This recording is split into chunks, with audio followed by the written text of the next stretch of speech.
जमीन के अंदर है क्या, जमीन को अंदर से रोशनी कैसे मिलती है, और भी अच्छी अच्छी फैक्ट्स इसी वीडियो में मिलेंगे। और जमीन के अंदर क्या है ये भी जानने के लिए इसी वीडियो को लास्ट तक देखना पड़ेगा। चलते हैं वीडियो की तरफ, लेट्स गो। हेलो गाइस, अस्सलाम वालेकुम, welcome to my YouTube channel. आज एक धमाकेदार वीडियो होने जा रही है। गाइस पहले हैंड फ्री, क्योंकि मैं तो न्यू क्रिएटर हूँ, तो मेरे पास ये होगा रूम पे बैकग्राउंड देख सकते हो आप। मुझे सपोर्ट करेंगे तो अच्छा होगा। तो लेट्स गो, मोबाइल ले रही, लेट्स गो, वीडियो को करते हैं। चलो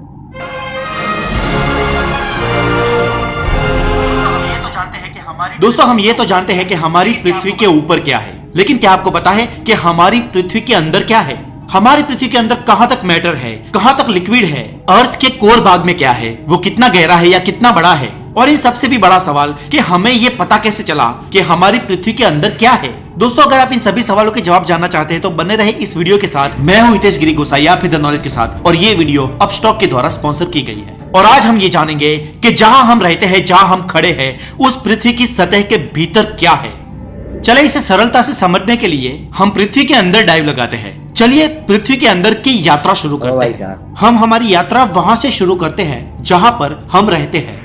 पृथ्वी के जिस भाग पे हम रहते हैं उसे क्रस्ट कहा जाता है। ये पृथ्वी का सबसे बाहरी लेयर है। ये लेयर खासकर चट्टान, खड़क और पत्थरों से बनी है, और ये पृथ्वी के अन्य लेयरों से पतली लेकिन सॉलिड लेयर होती है।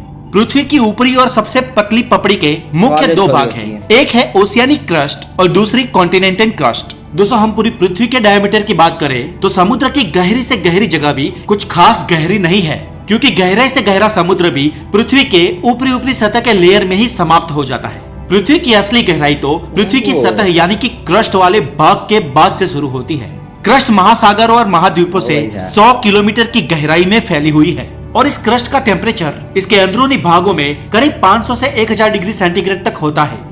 चलिए और खुदाई करते हैं और हम लोग पहुंच जाते हैं पृथ्वी की दूसरी और सबसे बड़ी लेयर में। ये है मेंटल।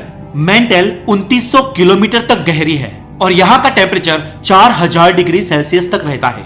और दोस्तों, इस मेंटल के अपर लेयर को लिथोस्फीयर कहते हैं। ये लिथोस्फीयर मेंटल और क्रस्ट के बीच वाला एक भाग होता है, और इस लिथोस्फीयर की खाली जगहों से हॉट मैग्मा ट्रैवल करके पृथ्वी की सरफेस तक पहुंचता है और वोल्केनोज के द्वारा लावा के रूप में एक्सकेप हो जाता है। दोस्तों, लिथोस्फीयर एक सेमी लिक्विड लेयर के ऊपर तैरती है, जिसे एस्थेनोस्फीयर कहते हैं। ये एस्थेनोस्फीयर भी मेंटल का ही एक ऊपरी भाग है। ये एस्थेनोस्फीयर पूरी की पूरी एक प्लास्टिक जैसे मटेरियल से बनी होती है, और इसी के कारण कभी कभी ये सॉलिड लिथोस्फीयर अपने से कमजोर एस्थेनोस्फीयर के ऊपर मूव कर पाती है।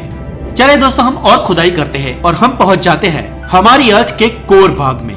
ये हमारी पृथ्वी का कोर भाग है, और पृथ्वी का ये कोर भी दो हिस्सों में बटा हुआ। गाइस, आपको बताओ कि ये वीडियो कैसे लग रही है, तो कंटिन्यू करते हैं। अच्छी लग रही है तो सब्सक्राइब वाले बटन को दबा दें।